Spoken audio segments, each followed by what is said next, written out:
Good morning, everybody, and welcome all councillors and members of the public to the latest meeting of North Northamptonshire's Executive, including those watching the meeting that are on YouTube and the live stream. Anyone who's wishing to film any aspect of this meeting is invited to film from the table set aside for that purpose. And can I ask anyone choosing to film the meeting that their camera covers the entire meeting rather than the individual councillors or officers? Should I be of the view that any actions relating to filming of the meeting amount to disorderly conduct, I will advise you accordingly. If such action continue, I will consider applying meeting procedure rule 39.3 and adjourn the meeting and ask the individual concerned to leave. I hope this will not be necessary, and I invite you to record, focusing your camera on the entire meeting. So if we move on to item agenda 1, apologies for absences. Thank you very much, Chair. 3 today, Councillor David Howes, and then Chief Executive Adele Wiley, and John Morley, Interim Executive Director for Strategy and Change. Thank you very much. Thank you very much. So we move on to item 2, minutes of the meeting held on the 13th of March. They're set out on page 5 to 24 of your agenda packs. Are there any comments into the respect of their accuracy? Councillor Nicholl. Thank you, Chair. I don't think I'm on the list for members present at the meeting. Although I presented an item, so I'm certain I was there. My apologies, Councillor. I will amend that. Thank you very much. Okay, thank you very much. So with that amendment to the minutes, are we happy that we sign those minutes? Can I have a mover, please? Thank you, Councillor Howe. Seconder, Councillor Harrison. Thank you very much. Can we have a show of hands, please? Unanimous, Chair. Thank you.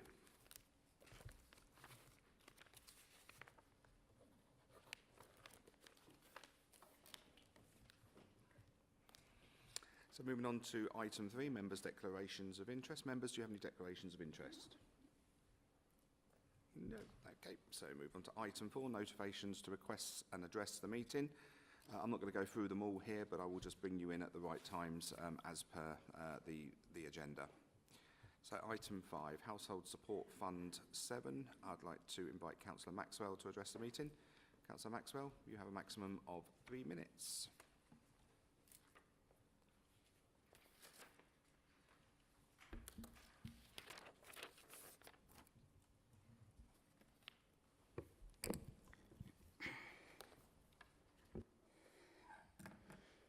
Good morning. I'm pleased that we're going to be able to continue with this fund, which was set up in 2023 until March 2026. This fund will help children with food, clothing for schools, and utility bills and household essentials. What do we understand by household essentials? I think this needs explaining what it will cover. We will be having 4.3 million across NNC, but we must make sure this is spent by 2026 March. Children who are on free school dinners will be able to get £15 per week. However, children at home tutor will also be able to apply. How will we advertise this and make sure that they're aware of this help? We have, apparently, 15,107 children in NNC who are eligible for this. Can we make sure that they're aware of how to apply? The Section 15151 officer, who is this person? We must ensure that the money until next March is spent. Lastly, I see that warm spaces next winter will be able to continue. We must make sure that town and parish councils are aware of this help. And again, we need to advertise this in the autumn. We were only informed of this month of this funding, and I hope that the council continues what has clearly been an impact to help both children and adults who it will help. And lastly, are we going to continue with free swimming for children during the school holidays? Thank you for listening. Thank you very much, Councillor Maxwell. May I introduce you to Claire Edwards? She's the 151 Officer, Director of Finance. Oh, very good. sure she's no stranger to you. Thank you very much, Councillor Maxwell. So if we could move on to Councillor Lynn Buckingham, please. Thank you very much. Good morning, everybody.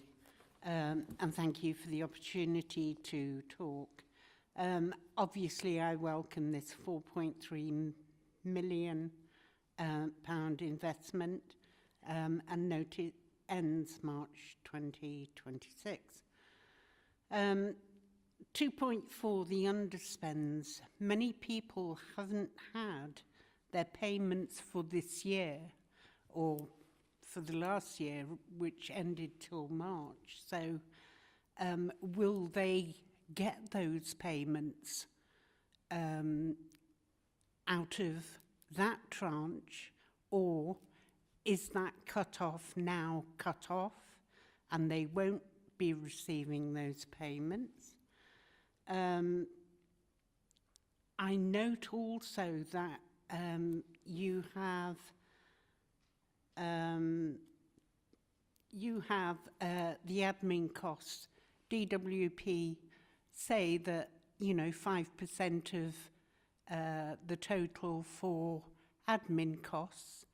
However, you are asking 6.3, and whilst I note that you have within that pocket, you want to do a report, surely that can come from the underspend from last year's, because it's a report that will go over the 3 years on the impact of how you've spent the money, etc.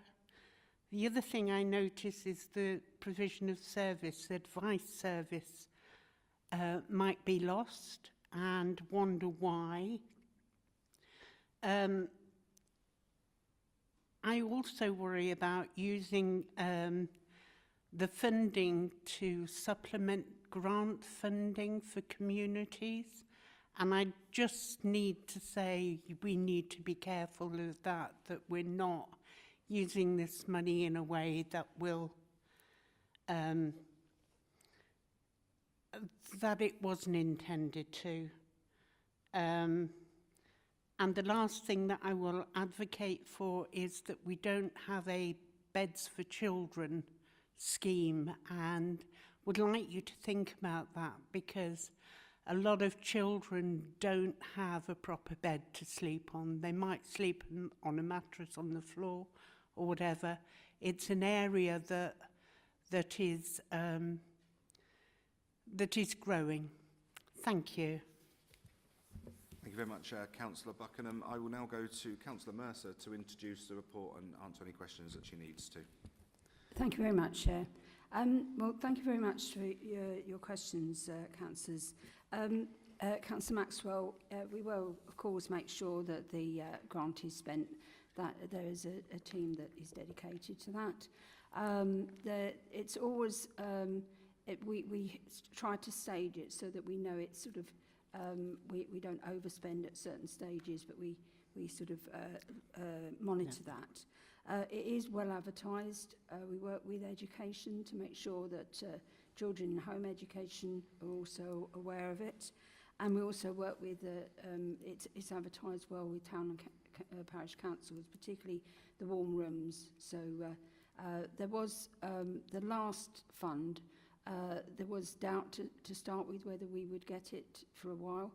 And so we couldn't advertise about the warm rooms to start with, but as soon as we did find we could do it, then it was well advertised. So, and we will continue to do that.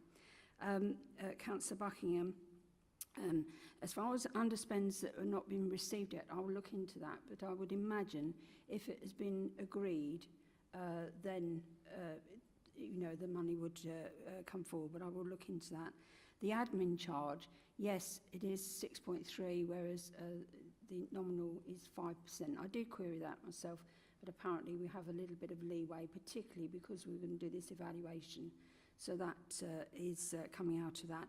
I don't think that could come out of the underspends because it's not been allocated for that.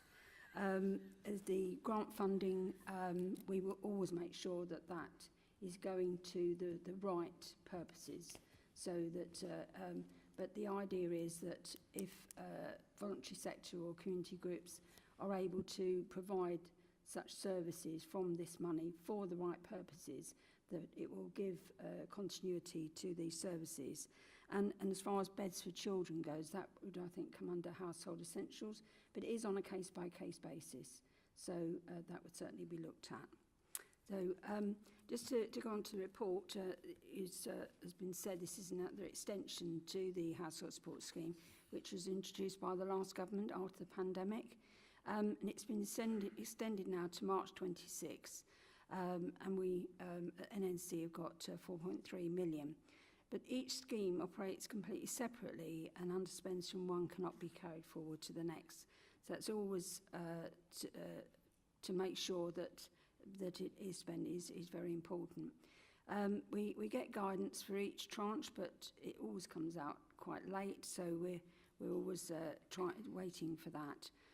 But this time, as before, we have to complete a delivery plan, but on this occasion it has to be signed off by May the 30th, so a decision today to continue with this can be finalised by the deadline this time.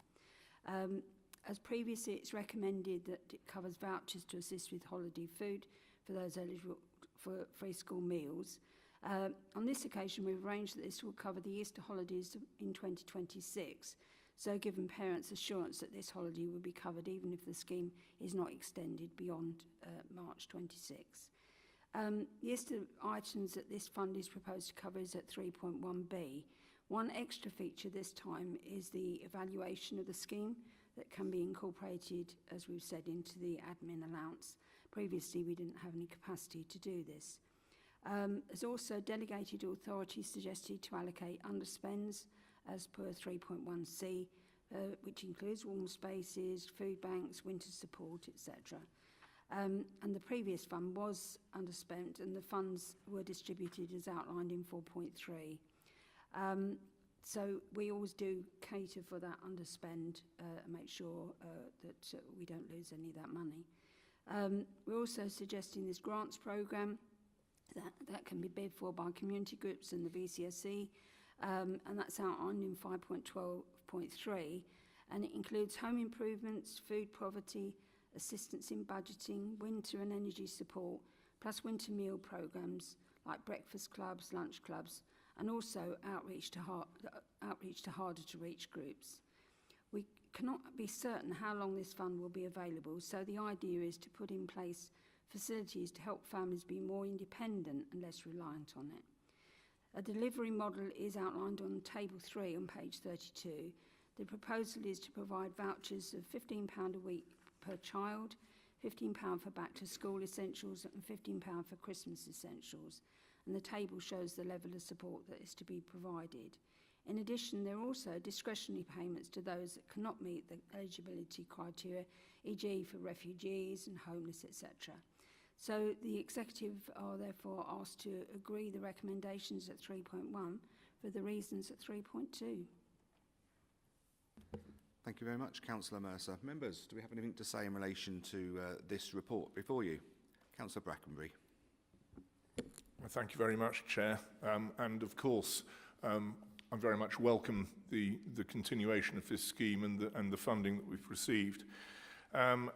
It is good that the discretionary aspect of this programme is still there as well, because of course no one size fits all. So I'm pleased about that, and of course that perhaps feeds into Councillor Buckingham's thoughtful comment earlier about beds for children. So maybe that could be part of that. But in general terms, it's very good to see that we are able to continue to provide that useful, that sometimes very very important funding to people in rather disadvantaged circumstances. So very much welcome the report and very much welcome your team's hard work, Councillor Mercer, in bringing this to Executive and in the complex task of administering the scheme. Thank you very much, Councillor Brackenbury. Councillor Edwards.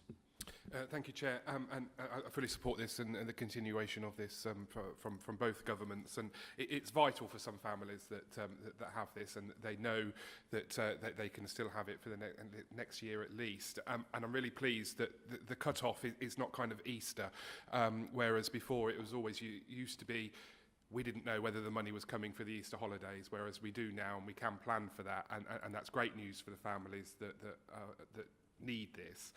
And I think also the collaborative working with local charities as well is fantastic with this. And we know we get a lot of our data and we get a lot of our resources that we can work with them, particularly food banks, places like Home Start, places like Sure Start. You know, they are all fantastic organisations that work with that. And within that, the beds for children, which I know Councillor Buckingham raised, is a very valid point, because I know some of those charities provide those beds where children are either sleeping literally on the floor, or they're sleeping on sofas, or they're sleeping in one bed with parents because they haven't got enough beds. And I think those charities and working within that is a really good idea, and collaborative working within that.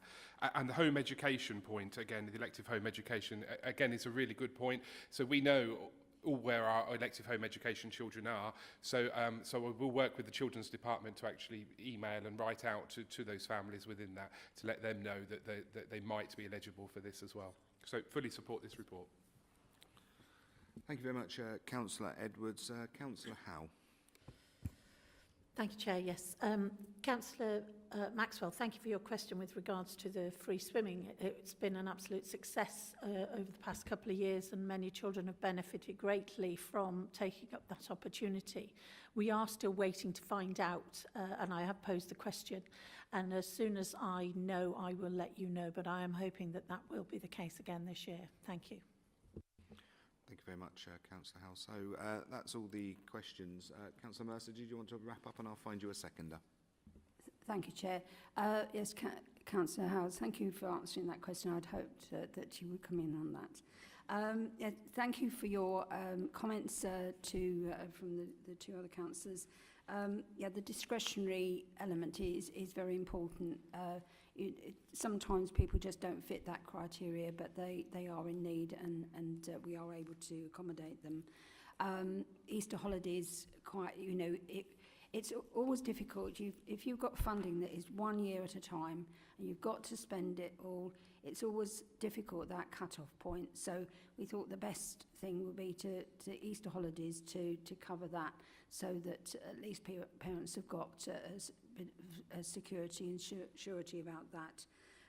And yes, we do work with local organisations because we can't work in a vacuum.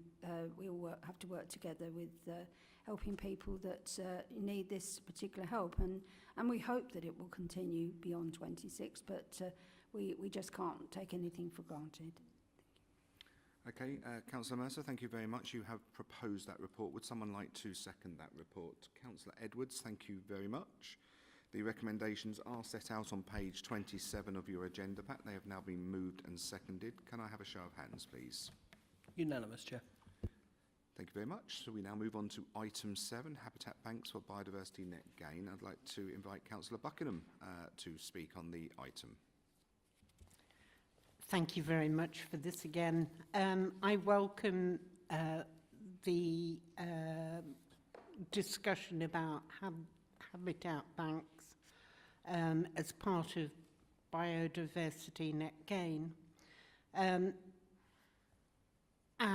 I get that you're reaching out to landowners who will be able to have those banks, but the default position should always be that biodiversity net gain comes through the planning system, so it is that impact that is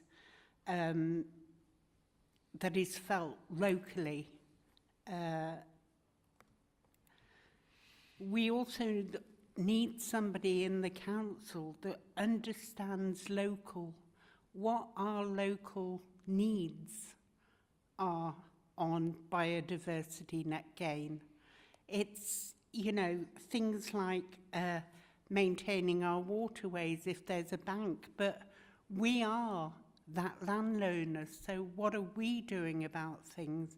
And it shouldn't just be about the fees that are charged. It shouldn't be a business about making money for the council. It's about the impact on our biodiversity. And it's a plea for that, you know, we understand what we need in our locality and how we can achieve that. And if that can be done through habitat banking, that's good. But the default position should always be, you know, that planning gain, as it were. Thank you. Thank you very much, Councillor Buckingham. So I'd now like to invite Councillor Brackenbury to introduce the report, please. Thank you again, Mr. Chairman. And yeah, thank you, Councillor Buckingham, again for your comments. In fact, this paper, which I hope I'll explain in a moment, does in fact promote local use of biodiversity net gain. We absolutely don't want biodiversity net gain to be a sort of distant thing where, you know, credits are purchased and it's all rather vague. And I absolutely get that the planning system has got to embrace this. It's not in any way a mechanism, Councillor Buckingham, for the council making money. Indeed, although a fee will be negotiated on each occasion, it is purely for cost recovery. It isn't for anything more than that. But if I go through the report, I think it might well reassure you, Councillor, and then obviously we can take it up afterwards if there's still anything that's outstanding. So, Chair, I mean, it does give me a lot of pleasure to introduce this report as this last executive meeting of North Northampton Council's first term of office. As is widely known, the requirement for biodiversity net gain was passed by Schedule 14 of the Environment Act 2021, and it came into effect from February and April 2024 for major and minor planning applications respectively, that biodiversity net gain needs to be provided on all these qualifying applications, which is basically everything except very minor household extensions or what have you.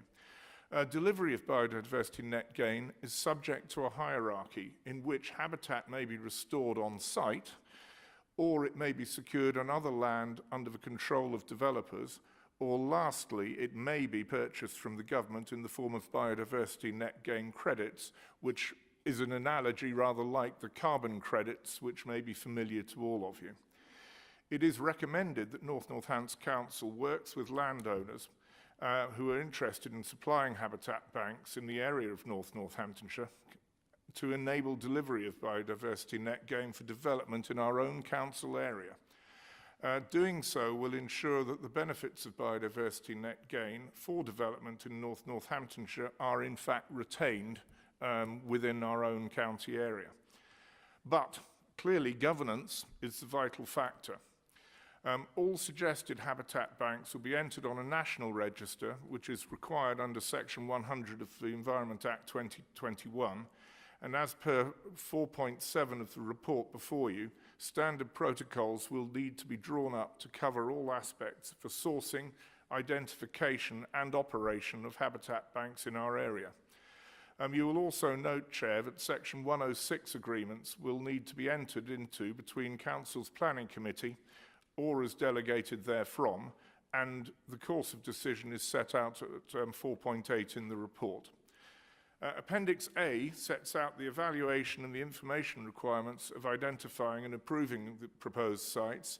And lastly, you'll note that there is a fee structure proposed to enable full cost recovery for the council. And that is, as I say, cost recovery. It's not a profit-making aspect. These parameters are set out at 4.17 to 4.19 of the report.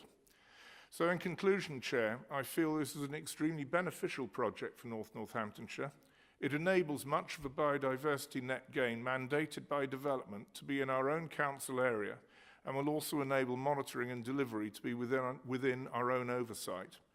I would like to take this opportunity to thank all the team in our own planning policy department, led in this case by Heather Webb and Andrew Stopforth, for all their hard work in bringing this project forward, and I commend the paper to Executive. And so, Chair, I move for recommendations at 3.1 for the reasons stated at 3.2. Thank you very much, Councillor Brackenbury. Councillor Harrison, you've indicated to speak. Thank you, Chair. I really welcome this report.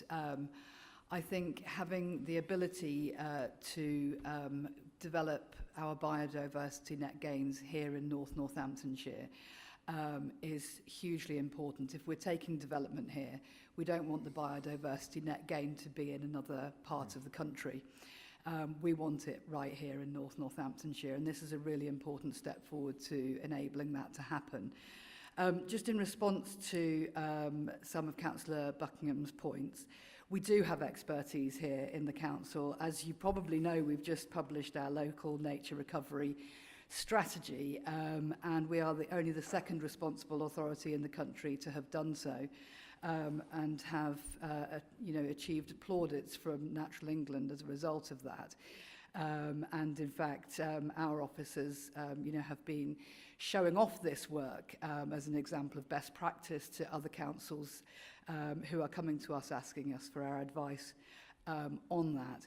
So we now have a strategy which tells us what biodiversity net gain we need, what we want, what's lacking, which species are under threat, etc., across the whole of Northamptonshire. And it's been broken down area by area. So we have a beautiful document full of all the information that is required of us. And the officers who've been in charge of helping to bring that policy, that strategy together, work across both our environment department and planning. So it's really, really important, because the local nature recovery strategy goes hand in hand with this policy, because it has to be taken into account in the development of the local plan, which, as you know, is coming forward. So all of these different strategies and documents are going to achieve exactly what you were talking about, and hopefully, well, not hopefully, we will see positive improvements here in Northamptonshire as a result. Thank you very much, Councillor Harrison. Some of you who've got sharp ears will realise that Councillor Howe has just had a £10 fine for her thing going off, and I'm sure Councillor Lorman will appreciate that to her charity. She's doing well out of the executive, she really is. Thank you for your comments, Councillor Harrison. Councillor Brackenbury, did you just want to wrap up, and I'll find you a seconder? No, very kind, Chair. No, thank you, Councillor Harrison, and absolutely, you're absolutely right. I mean, these policies all work together. They all contain the moving parts, and of course, the nature recovery strategy, I think, will be benefited by the imposition of the localism, if you like, of biodiversity net gain within Northamptonshire. So that's terrific. And again, Councillor Buckingham, I'd like to, thank you for your thoughtful comments on this, and for your interest in this as well. And I think you will. I hope you're reassured by what you've been hearing this morning. And so, yes, thank you, Chair. I'm happy to move the report. Thank you very much, Councillor Brackenbury. Am I assuming that Councillor Harrison would like to second this report? Excellent. Thank you very much. So, those recommendations are set out on page 46 of the agenda pack. They've now been moved and seconded. Can I have a show of hands, please? Unanimous, Chair. Thank you. So we move on to item 7, the reprocurement of Microsoft licence contract. I'd like to invite Councillor Bunday to introduce the report, please. Thank you, Chair. The purpose of this report is to seek approval of the Executive to employ an effective and compliant procurement route to renew the Council's licence agreement with Microsoft. Section 2 sets out why we use Microsoft software. It is not only Microsoft 365 Office products that we use. Northamptonshire Council utilises Microsoft software for several productivity and infrastructure tasks that are performed across the Council for day-to-day operations, and also internal and external public sector collaboration. To procure these products, we use an approved framework called the Crown Commercial Aggregated Procurement, which ensures that we utilise a compliant and cost-effective route. Following our previous contract end in 2022, the Council re-procured a new 3-year licence covering August 22 to August 25. We now require a further 3-year contract to cover August 25 through to August 2028. Can I just note to members that the Council has completed work to investigate and decommission licences that are not being fully utilised. The work undertaken has given a robust view of which licences will need to be adopted for service, and as such provide the Council with an optimum mix of both productivity and financial savings.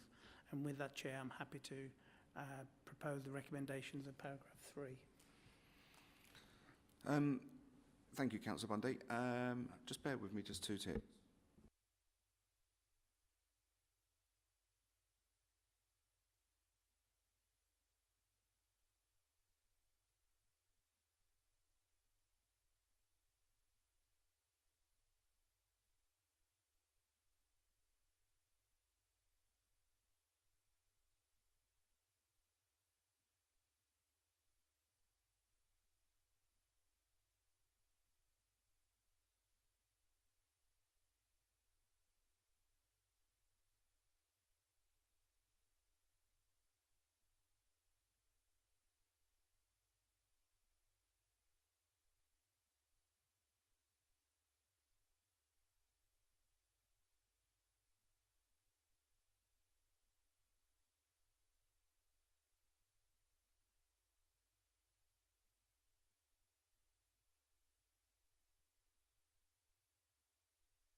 So I just needed a little further clarification. I'm going to bring in the Assistant Chief Executive, Guy Hollowell, who's just going to sort of finalise a bit on paragraph 7.1.4, where it says that we are looking for 3,749 licences, and we've just got just over 3,200 staff. So I just want a little bit of clarification around that.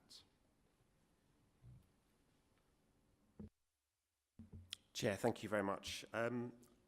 So basically, yes, there are some elements where staff will have 2 licences, but also we do cover quite a wide portfolio of services. So we've got services at West Northamptonshire Council that we're moving across to North. We've got services at the Children's Trust. So what we've been doing is looking at the licensing situation and really optimising it. So we have got detailed information behind the scenes, but it is quite a dynamic situation. So we're kind of working to optimise the licence estate that we've got. So we're confident that these figures are accurate, but what we're also working to do is to actually reduce that licensing quantity as we go forwards. Thank you, Guy. I do note the cost goes up over the years, though, and that I can assume is inflationary cost increases for the cost of the licences. Just a little concerned about that 3,749 number when we've got 3,200 staff, but I'm sure that you've done what we need to do to make sure that that is correct. So over to you, Lloyd. Have you got any other questions for anyone else on the executive here? No. Okay. Right, well, if we're happy with that then, you've moved it. Can I clarify, Chair, that I have constantly challenged the IT team, as Guy will tell you, to go through, and we're constantly reviewing. There are a little bit of leeway within some of the licences. We've also changed some of the licences as well, so the people who employees who aren't in front of a PC or don't use a PC have got a lesser type of licence, so that they can still perform their tasks maybe on their mobile phone or whatever. So there are all sorts of things built into that as well. Yeah, it still comes back to the 3,200 staff, doesn't it? We don't have 3,700 and whatever staff. I agree. I'm assuming the guys behind the scenes have done what we needed to do. So you've moved the report. Would someone like to second that report? Councillor Rowley, thank you very much. And can I have a show of hands, please? Unanimous, Chair. Thank you. So we move on to item 8, School Capitals Works. And I'd like to invite Councillor Scott Edwards to introduce the report, please. Thank you, Chair. So it would be wrong of me to come to this final meeting of this term of executive to not ask for some money. So that's what we are asking today. So this report is to ask the executive to approve the capital schemes with additional budgets for our schools. Rowangate Primary School in Rushden, £632,000. This is refurbishment of the Tennyson Road, and it will create 28 SEND places within that school. We all know how vital this is for our area. We know how vital it is for our children, and we absolutely need these places. The amalgamation of the two schools has created this, but we just need some capital money to do some works within that school to be able to create these spaces. A lot of work has been done in creating spaces over the years. You'll know that we've brought lots of reports with lots of different schools that have created these, but absolutely we need them and we need more. And you'll be pleased to know as well that expressions of interest are going out to all other schools at the moment to create more SEND provision in the up and coming years, primary, secondary and early years education as well, which is vital and really important and just shows that we are storming ahead with SEND provision. Alfred Lord Tennyson, £925,000. So this is the completion of the renovation. A lot of this work is to do with boilers and it is also to do with asbestos as well. And we know how expensive removal of asbestos can be. Quite rightly so, it needs to be done correctly and appropriately within that. Latimer Arts College in Barton Seagrave, £561,000. This is to create additional secondary school places across the years. We know that in some areas we are struggling with secondary school places, and so this is going to increase the capacity by 49 within that school. This will allow parents that move into the area mid-term to be able to hopefully get a place within that school. And excitingly, Prince William in Oundle, £2.59 million to create an alternative provision within the area. This is for 49 of our most vulnerable children. These children, for whatever reason, cannot attend a mainstream school or a special school, and this is a vital resource for those to be able to get that education and for us to be able to work with those children. The most exciting thing about this is a blueprint. So this is going to be the first of 4 across the region. This blueprint we'll have one in Kettering, we'll have one in Rushden, we'll have one in Wellingborough, and one in Corby as well. So it's vital that we get this right. It's vital that we approve this today. We're working with our most vulnerable children within this.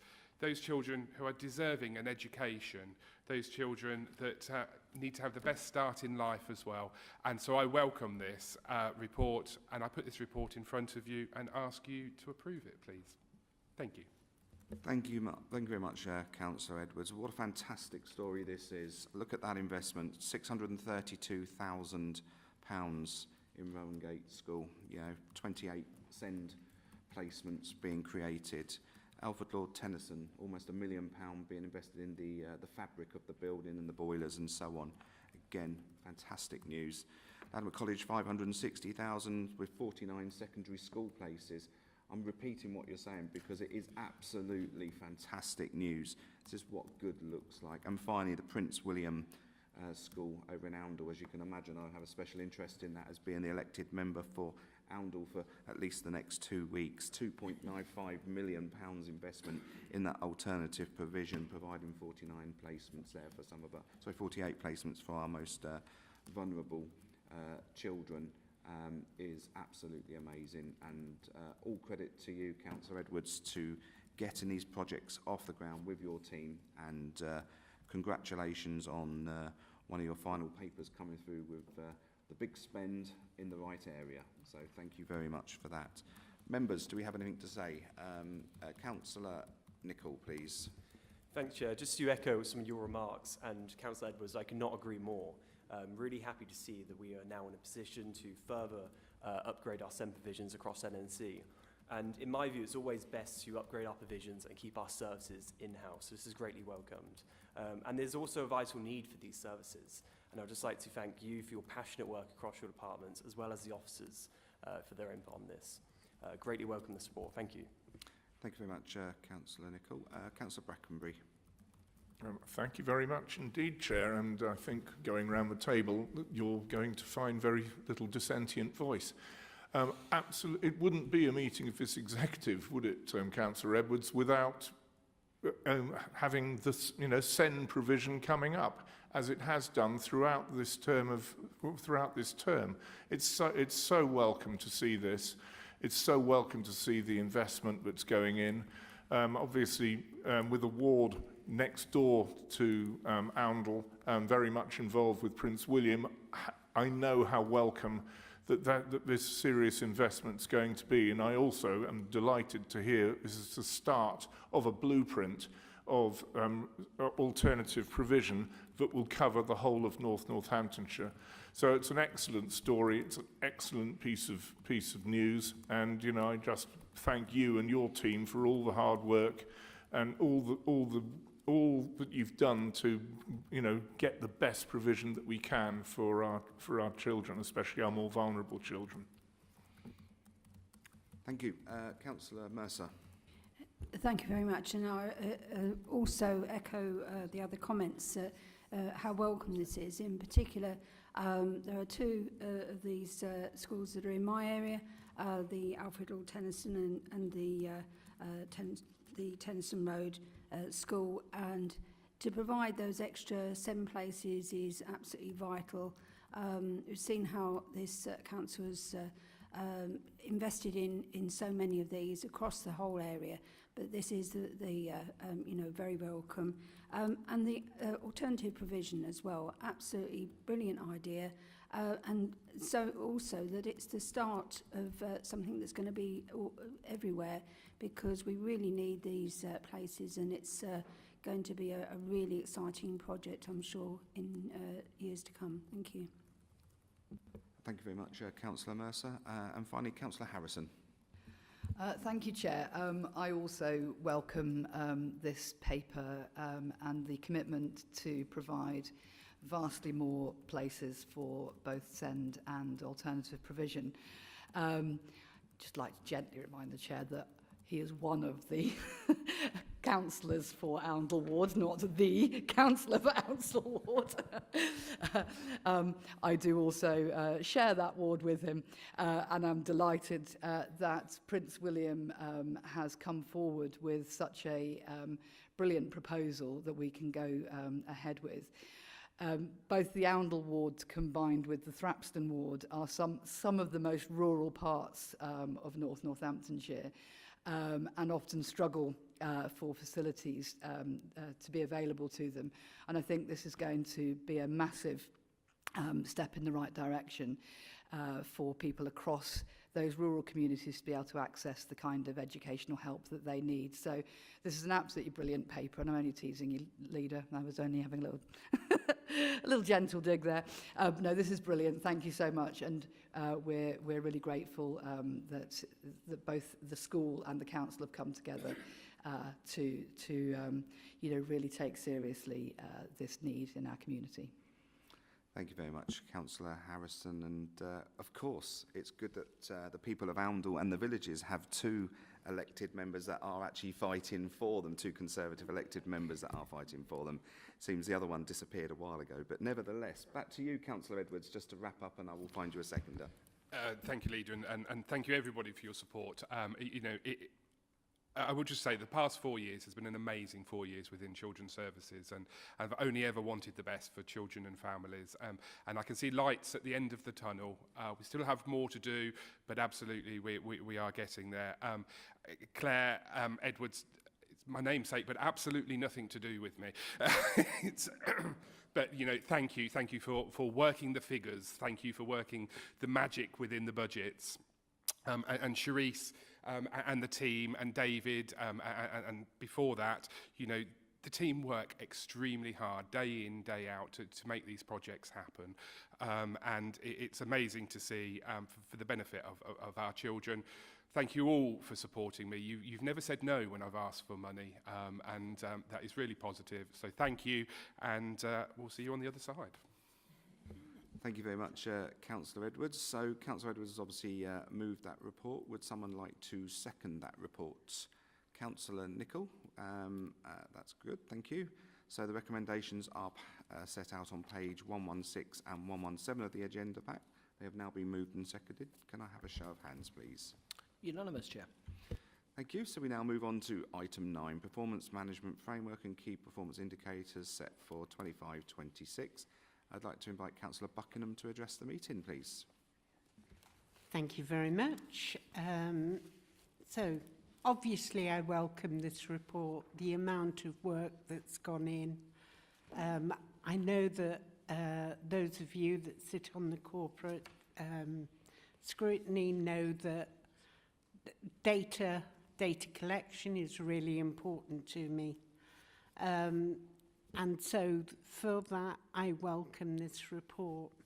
However, as people also know, is that data is just one part of this. So those key performance indicators, although they feed into the work that goes on day in and day out through the council, what it doesn't give us is that what impact has it made?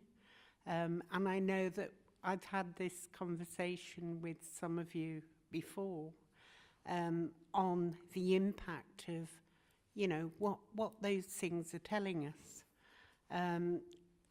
I really find it difficult, though, that we're not getting information on HRA bits and pieces. You know, we need that qualitative data as well as the quantitative data that tells us how we're doing as a council. And on those housing figures, 1.2 million on housing disrepair claims over the last couple of years. We're not told about things like rent arrears and what impact that's having on us. The costs of voids and what that's telling us. Yes, we've got satisfaction measures, but they're not the whole story, especially around, you know, as a tenant, you know, how many understand about asbestos, which is one of the indicators that's sort of in there. But what they do know is about phoning up the repair section and getting somebody out. So what I would like to see is more impact, at least annually, on what we've achieved through all this. Just a plea for something else. Thank you. Thank you very much, Councillor Buckingham. I'm sure Councillor Bunday will pick up your points and come back to you on that.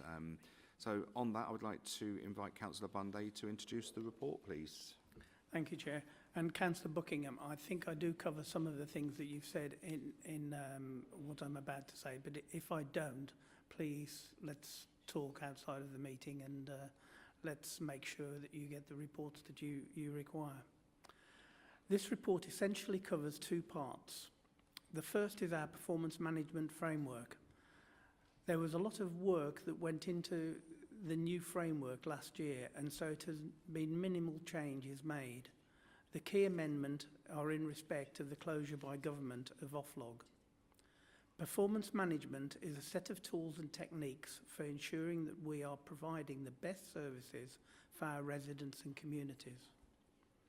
The second part of the report is our proposed key performance indicator set. Last year, a structure which splits the KPIs into 3 groups was introduced, and it's proposed that this structure remains the same for 25-26. The core KPI set contains 44 performance indicators and is produced monthly and distributed to all members. It includes information about access to adult social care, homelessness, children missing education, access to children's services, education, health and care plan completion timescales, housing repairs, council tax and business rate collection, highway defects, street lighting, lights in light, and planning application timescales. The service KPI set contains 86 performance indicators and is produced quarterly. It provides overall insight of service delivery across the council services against the entire corporate plan. This set goes into greater depth and includes indicators which are measured less frequently, such as termly, quarterly or annually. The third section is our organisational health KPI set, which it contains 38 indicators and is produced quarterly. It includes indicators relating to human resources, customer services, governance, finance and IT. This is organised into 3 health themes: financial, customer and workforce. All 3 sets are presented to the Corporate Scrutiny and Executive Committee quarterly. The review process is a substantial piece of work which involves discussing with management teams across the whole council. Changes happen during the year. For example, changes to data sets and collections, statutory indicators, and changes to the priorities of the service. There are 3 main areas of change within this report. The first one, the off-log closure that I mentioned earlier, and the off-log indicators were included in the 24-25 KPI set. Since off-log has now been closed, any off-log KPIs have been removed unless there is a specific reason to keep them. This does not mean that the data is unavailable. These indicators were derived from statutory data collections and in the majority of cases were calculated according to standard definitions and are available on the local government Inform website. The second change is adult social care. The Department for Health and Social Care changed collection from short and long-term data to a client-level data set. The calculation methods have been adjusted, which changes the number of indicators. The third is the switch to North Northants data regarding the Children's Trust data. Several indicators about children's social care will be switched to include data about North Northamptonshire's children and young people rather than all children in Northamptonshire. And then finally, the fourth one is housing, which now includes some new tenant satisfaction measures in the overall KPI set. There are 22 tenant satisfactory measures. 12 are collected by annual survey, and these will be presented to the executive separately in June. 8 management information tenant satisfaction measures focusing on compliance and repairs are included in the KPI set, 4 monthly and 4 quarterly. The full set will be reported to the Housing Improvement Board. Corporate Scrutiny provided some feedback on the report, and the responses have been detailed in the report at paragraph 7.71. So finally, the list of appendices, which goes into quite a lot of detail. So Appendix A is the core KPI set, Appendix B the service KPI set, and Appendix C the organisational health KPI set.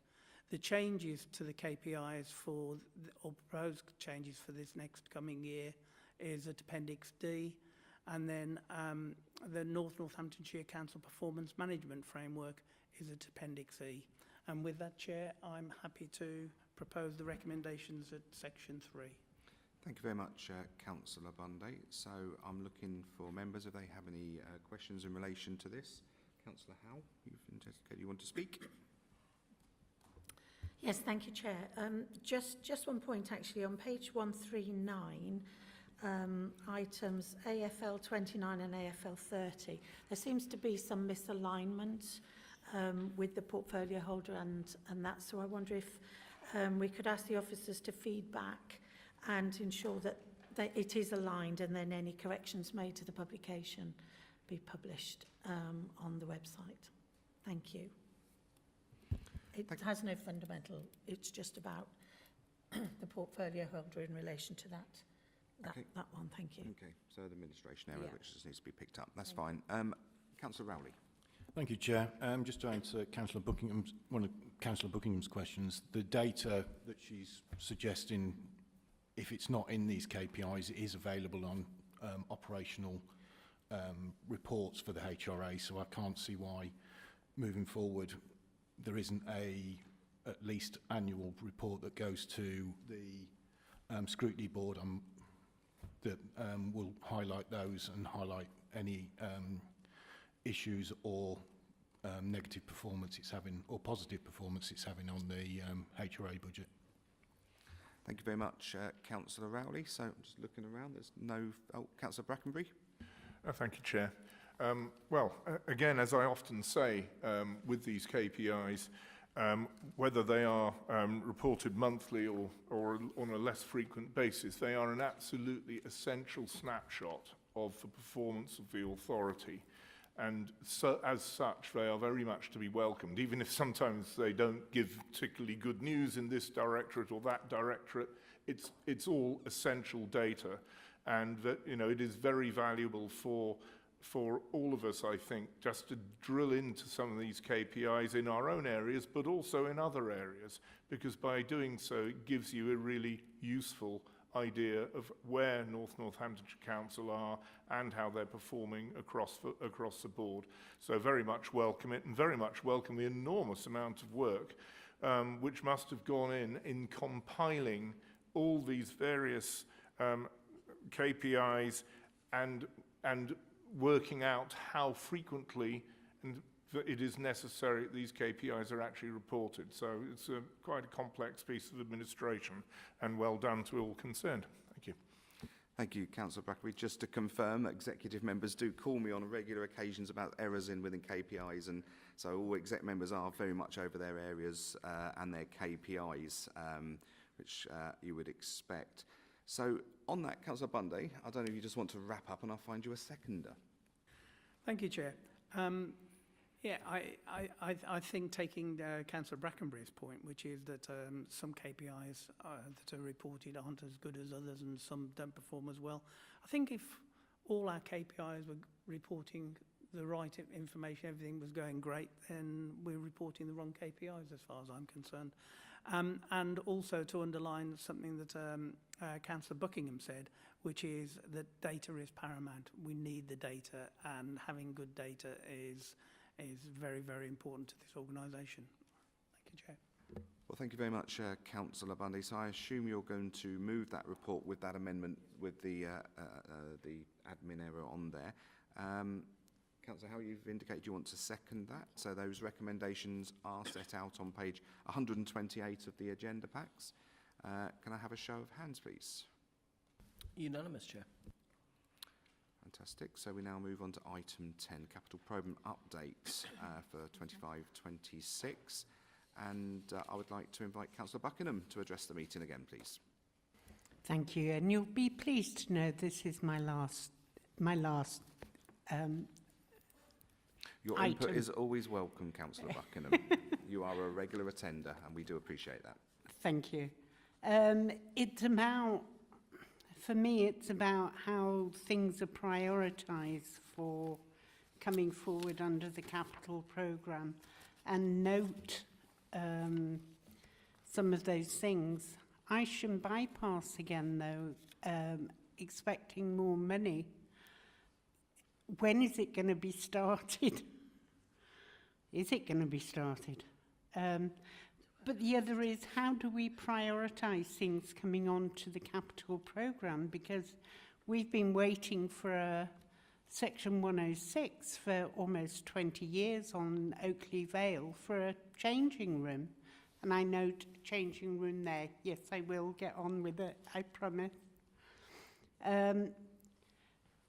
But you know, you're waiting and then capital programmes can move rather than be spent on what they're supposed to be spent on. So it was just that overview rather than, you know, specific things. But obviously the Isham bypass, we've been waiting a long time.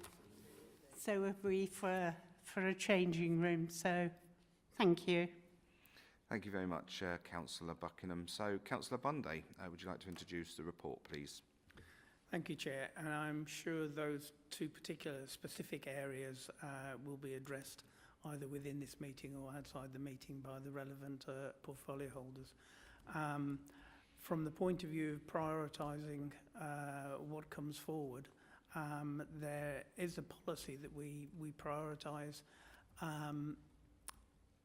Really, if there's external funding, then that takes priority over internal funding because we need to spend that money while it's still there. And I think we've all seen over the past few months that as we've had a change of national administration, certain funding has disappeared, which is very, very sad. But moving on to this, there are some good news stories here, Chair. 4 of them we have already spoken about this morning in item 8, and that's the Alfred Lord Tennyson School, the Tennyson Road site renovations, the Latimer Arts College and Prince William School, and all fabulous good news stories, as I think all the rest are. Isham Bypass, yes, additional budget approval for £445,000, and that comes from the Integrated Transport Grant Fund. And then Walkton Lane traffic calming, which I've been waiting for the last 11 years, Councillor Buckingham, so I know your angst. And then Broughton Village Hall changing rooms coming from a Section 106 contribution, and then the Desborough Library improvement budget approval, which again is coming from Section 106. All good news stories, Chair, and I'm happy to propose the recommendations at paragraph 3.1. Thank you very much, Councillor Bunday. I'm just looking around the table for members who wish to speak. Councillor Howe. Excuse me. Thank you, Chair. Excuse me. Yeah, it's fantastic to see the wonderful work that our community libraries do. I mean, all those volunteers that give up their time to support all of our community libraries. Apologies. And Desborough Library as well works really, really hard. And it's great that they have come up with a plan to be able to spend that Section 106 monies. And I think that's really important, working with the community to bring a plan forward to be able to spend that Section 106 money so that it qualifies for that 106 money and we can get that money spent. That none of us want to be able to have to send it back to the developers. So if there are plans out there and there's Section 106, bring them forward. That's all I can say. Thank you. Thank you very much, Councillor Howe. Councillor Mercer. Thank you very much. It's obviously good that all these items, but in particular, I'm really pleased that the Isham Bypass is in there. That will unlock lots of other houses, and that is a blockage to that at the moment. So if we can get this Isham Bypass through, that will be a great boon for the housing numbers that have been requested by central government. Thank you very much, Councillor Mercer. Councillor Lickle. Thanks, Chair. I just wanted to add my appreciation to all those involved with the Isham Bypass update. I'm very pleased, like many people, to see it included. And this funding is yet another step closer to seeing the bypass come to fruition and will actually allow us to undertake additional surveys and reach the final planning consent. But I greatly welcome this move. We're moving closer to our ultimate goal, which is delivering on the bypass. And regarding an update, we regularly meet with the DFT and we are reminding them on the importance to escalate this. But can I also remind you, and in response to Councillor Buckingham, about the £140 million which we lost from the change of government. this money would have gone to crucial local schemes like the bypass, and that money was guaranteed under the previous government. So I can only point to one of those decisions as to why there's not been a more pertinent update on that. Thank you. Thank you very much, Councillor Nicholl. I'm just looking around the table, and you make a very valid point on the 149 million that was taken back from North Northamptonshire's road infrastructure plan by the incoming government. And it's worth reminding everyone that the previous government obviously promised to fully fund the Isham bypass, and you know, I would applaud our opposition councillors to put pressure on the MPs, as we will, to ensure that that promise is upheld, because it's an important piece of infrastructure and it's been around for a long time. And I know many senior Conservative MPs have battled and battled to get this over the line, and it looks like it's within the target of getting done soon, or at least some spades going into the ground, certainly within the next 12 to 18 months. So congratulations on everyone that's got us to that point. So, Councillor Bunday, did you want to wrap up, and I will find you a seconder? Thank you, Chair. I don't think I've really got very much to add, except this is the last report of this administration, of this term of this administration, and look forward to seeing everybody around this table on the other side, except for yourself, Chair, and I just recommend, or just commend your performance over the last 4 years. You've been a brilliant leader, and I would say that North Northants Council has been the better for you being here, and we're all going to miss you, and we wish you well in your semi-retirement. Indeed. Thank you very much. That's very kind of you. So with that, then, I will look to find a seconder for this report. Councillor Nicholl, thank you very much. So the recommendations are set out on page 174 of your agenda packs. They've been moved and seconded. Can I have a show of hands, please? Unanimous, Chair. Thank you very much. So that's all of the business done today, and I can confirm I've not received any requests for considerations of any other urgent items. But before we bring the meeting to a close, I would just like to acknowledge David Pope, who's down the end there, and the whole Democratic Service team, who have, over the last 4 years, not only made this meeting go as smooth as possible, which I can imagine sometimes it's like herding cats, you know, I'd like to absolutely thank David for his regular updates. So I can hear something going on out there. His regular updates to me to ensure that I'm kept up to speed with everything. And finally, a massive thank you to all the officers, senior and not so senior, that make this meeting go as well as it can, and the amount of work that's put into that. You know, we're an executive, we're supported by our officers, and they do a fantastic job, and I think we, as an executive, need to acknowledge that. So I think it's important that we do so. So, as said, this is my last meeting. It's been an absolute pleasure, and with that, that concludes this meeting, and I'd like to thank everybody that's arrived and turned up today, and the members of the public who have been viewing online. So that's the meeting closed. Thank you very much.